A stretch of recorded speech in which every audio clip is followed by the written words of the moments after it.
there's one seemingly simple example that I think highlights a lot of the issues that we talked about today, which is calendaring.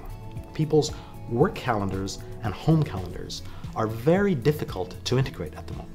And people have a lot of trouble with this, right? If you have a partner who also works, he or she will have a work calendar, you have a work calendar, you have a joint home calendar. If it's a mixed family, you might have, an ex-partner's calendar that all has to be integrated. And, we do a very poor job of that at the moment. So there are two sides to this. One, an organization should consider how to best, with the tools it has now, allow its employees to integrate those. So allow them to blend the technology they use at home with the technology they use at work. And if that means allowing them to use social networking tools, which some organizations don't, they should, because that would enable that.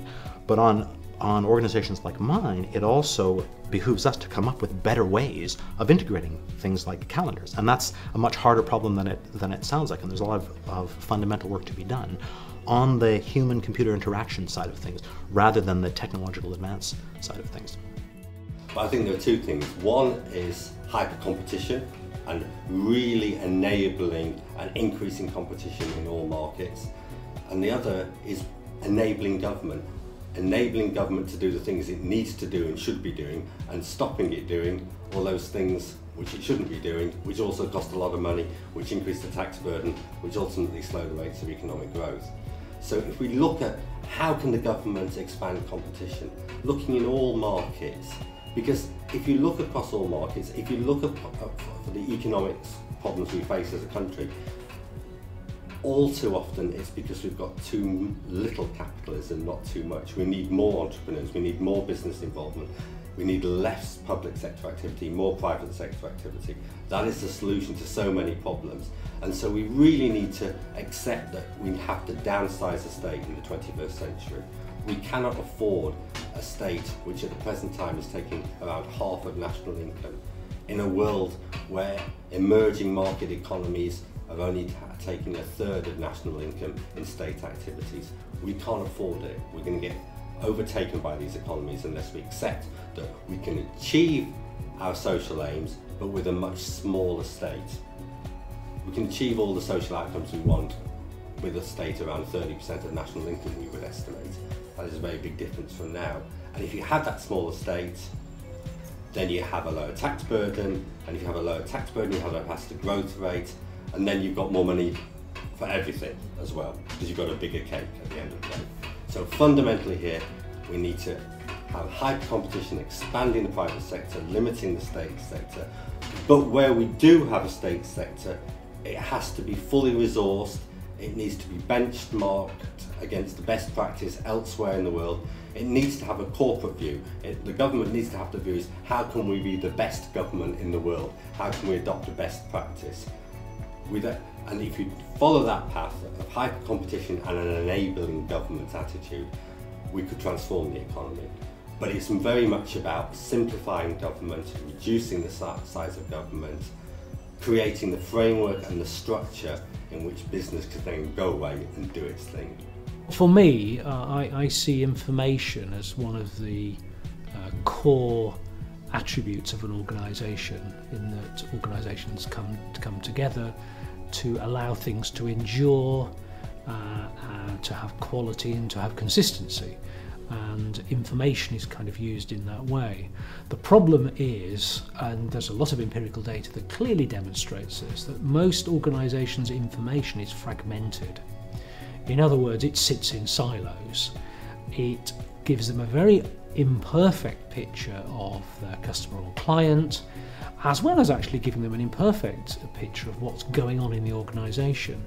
So to me, the integration of information across the organisation, the integration of data and the mobilisation of information and data, so that organisations can genuinely have a more personal contact, one-to-one contact with customers or clients, and have a more 360-degree view of issues and events as they impact the organisation, is probably key way in. The ability to be able to communicate, find out where people are in an organisation of any size instantaneously, be it within an office in another floor, or within another country, or within another time zone, whatever it is, that technology is transformational. It makes the way I work and the way people in Microsoft work completely different. Without it, we grind to a halt now. And so I think just thinking about communication generally, be it phone, laptop, whatever other input device you want to think about, and having that as a kind of ubiquitous service is something that I think is something everybody should look at. And we talked about the concept of the death of the desk phone, and potentially the death of the desk, because you might not need one of those. You just go to a place and it becomes your office. So I think that area of technology is the one that's really driving it.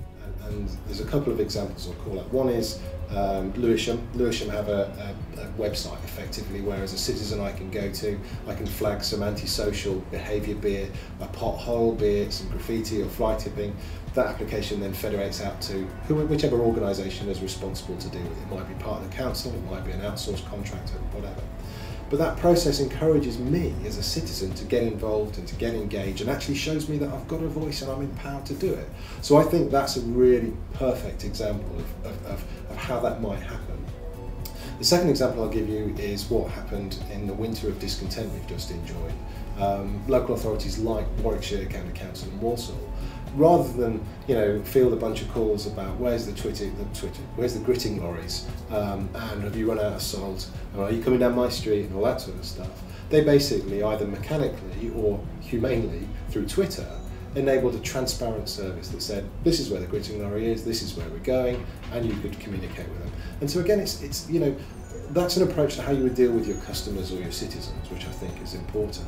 I guess the third and final example is these mobile workspaces that are cropping up all over the country, where small businesses are people are creating workspaces where anybody from any company can come, and there's Wi-Fi, there's a coffee machine, and you can sit down there and work. So it's a place where you can go, and it may be a library, it may be a different facility.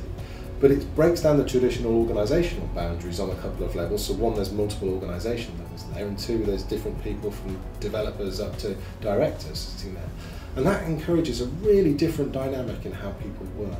And so those first two examples were more about how you engage people and bring them in to be part of the service or product that you're providing. The third is how you might change your mind to how do you encourage the generation of ideas and break down some of the more traditional barriers.